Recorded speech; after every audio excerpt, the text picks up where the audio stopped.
So, as I was praying and talking to God, I started reminiscing on like old school music that I used to listen to, like Christian music or whatever you want to call it. Um, because how can it be gospel music if they're not talking about the good news of Jesus Christ in the song, right? If they're only talking about what God can do for me, how, what God can give me and how God did this. I'm not saying God blessing us and God favoring us and God, giving us joy and, celebration is not a good thing. But the gospel of Jesus Christ is Jesus Christ, Him crucified. Okay, Jesus Christ, the Son of God, crucified on the cross for you and for me in obedience. The man died in obedience to his Father. So how can it be the gospel if they're never mentioning Jesus in the song?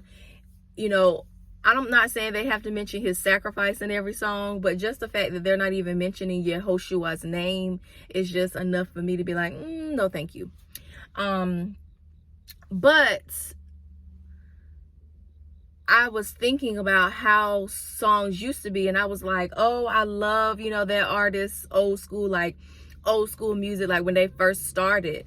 And so I started talking to God about endurance, because y'all, it's really easy out here to get distracted by the world. It's really easy to get disturbed by things we see on the news, things we read in the newspaper, things that folks get on the phone and call us about and text us about, and the links to everything that's going on in the world that people just want to randomly send you. It's easy to get distracted. It's easy to be disturbed by that, but we cannot be moved. God tells us that we are a part of a kingdom that is unshakable, that cannot be shaken. He said when He shakes everything that can be shaken, that everything that remains is what cannot be shaken, and we cannot be moved. God gave me a word a couple of weeks ago saying that people are going to start running and flocking to the people of God, the ones that He's raising up in this hour. He was saying that the churches that are mega churches, some of their people are going to be running to His true men and women of God in this hour. And He said, be unmoved. People are going to want to exalt us. Don't let it be so in the name of Jesus. Be unmoved by when people want to praise you because you gave them a correct prophecy, or when people want to praise you because you were speaking and you were praying about something, and it really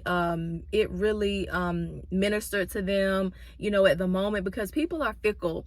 People can be listening to you pray 1 minute and they are like, yes, I agree, I'm with you, and then the next minute they like, she not in the spirit, and it's like, you cannot be moved by when people praise you about things, or whenever they give you a little pat on the back. We're supposed to encourage each other in the Lord. Yes, absolutely. It's a scriptural command, right? But we can't be moved when we get exalted. We can't be moved when somebody wants to praise us for something. So I just wanted to encourage us, like, we need to be praying for endurance, people of God. We need to be praying that we can endure. But it's talking about how the people, Sanballat and Tobias wanted Nehemiah to come down off the wall, and they were trying to plot against Nehemiah. So they tried to do and say everything to come and distract him to come down off that wall. And I just want to encourage us, y'all. Don't come down off the wall. Don't be distracted and moved by everything that we see, all of our feelings and what's happening around us. Times and the days are going to get darker and darker, and we have to be connected. We have to be connected to the vine. We have to be connected to Jesus Christ of Nazareth.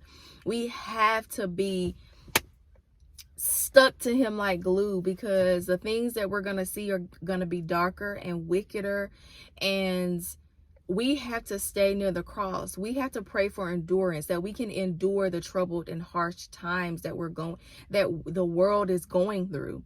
Everybody want to be raptured up, so fast. But until Jesus comes back to get us, until God the Father sends Him back, we have to make sure that we are in position and we're on the wall. We're in prayer and we're watching. We're not just watching, but we're also praying. And we're not just praying, but we're also watching, and we're praying without ceasing. So I just want to encourage us, y'all, to endure, because people are changing their music. Okay, the music that you used to hear from certain artists when they first started, when they first fell in love with Jesus, when they were on fire for God, they had a passion, a zeal for God. The music is changing. They're being bought out. People are selling themselves out.